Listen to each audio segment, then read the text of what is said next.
ନିମାପଡ଼ା ଗୋପ ଅଞ୍ଚଳର ଅନେକ ଜ୍ଞାନୀ ଗୁଣୀ ବିଦ୍ୱାନ ବ୍ୟକ୍ତିତ୍ୱମାନଙ୍କୁ ନେଇକରି ନିମାପଡ଼ାକୁ ଗୋଟିଏ ବିକାଶ ଦିଗରେ ନେଇଯିବା ପାଇଁ ଯେଉଁ ସ୍ୱପ୍ନ ଅଛି ସେ ସ୍ୱପ୍ନ ସାକାର ଉଦ୍ଦେଶ୍ୟରେ ହିଁ ଆମର ଏ ନିମାପଡ଼ା ଗୋପ ସିଭିଲ୍ ସୋସାଇଟି ଆମ ସମସ୍ତଙ୍କର ସୌଭାଗ୍ୟ ଏ ମାଟିର ବିଧାୟିକା ଯିଏକି ଓଡ଼ିଶାର ବର୍ତ୍ତମାନ ମାନନୀୟ ଉପମୁଖ୍ୟମନ୍ତ୍ରୀ ଶ୍ରୀମତୀ ପ୍ରଭାତୀ ପରିଡ଼ା। ତେଣୁ ଆମ ସମସ୍ତଙ୍କ ପାଇଁ ସୁଯୋଗ ଅଛି ଯେ ସମସ୍ୟାର ସମାଧାନ କରିବା ସହିତ ଏକ ବିକଶିତ ନିମାପଡ଼ା ସୃଷ୍ଟି କରିବା।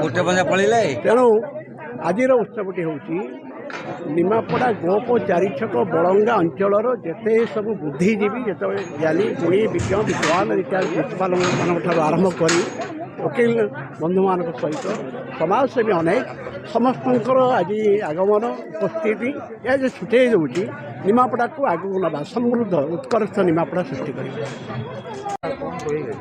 ଖ୍ରୀଷ୍ଟାନ ଉତ୍ସବ ହେବାର ଉଦ୍ଦେଶ୍ୟ ହେଉଛି ନିମାପଡ଼ା ଗୋପ ଅଞ୍ଚଳର ଉନ୍ନତି ପାଇଁ ଶ୍ରୀମତୀ ପ୍ରଭାତୀ ପରିଡ଼ାଙ୍କ ଜରିଆରେ ଯାହା ଯାହା ସବୁ କାର୍ଯ୍ୟ କରାଯିବା ପାଇଁ ଆମେ ଦାବି କରୁଛୁ ସେ ତାକୁ ତ ସବୁ ସ୍ୱୀକାର କଲେ ଏବଂ ଆଗାମୀ ଦିନରେ କରିବେ ବୋଲି କହିଲେ। ଅନେକ ଆଧରୁ କରିସାରିଛନ୍ତି, ରେଲ୍ ଲାଇନ୍ କରିଛନ୍ତି, ଜିଲ୍ଲା ଆମର ମ୍ୟୁନିସିପାଲିଟି ଡିକ୍ଲାରେସନ୍ କରିବା ପାଇଁ କରାଇଛନ୍ତି। ଅନ୍ୟାନ୍ୟ କଥା ସେ ଦାବି ଖୁବ୍ କମ୍ ସମୟ ଭିତରେ କରିବେ। ହଁ, ସ୍ୱପ୍ନ ପୂରଣ ହେବ 3.5 ବର୍ଷ ଭିତରେ ନିଶ୍ଚୟ ହେବ, ଏଥିରେ କହିବାର ନାହିଁ। सोसाइटी गोटे संस्था नुहे सेटा आमर जो सिविल सोसाइटी मेंबर माने आम सरकार मिसिकी एटा निमापड़ार विकास गोटे सामूहिक आरंभ ये जदि सामूहिक प्रयास चलो ना निमापड़ार विकास निश्चित हम। धन्यवाद।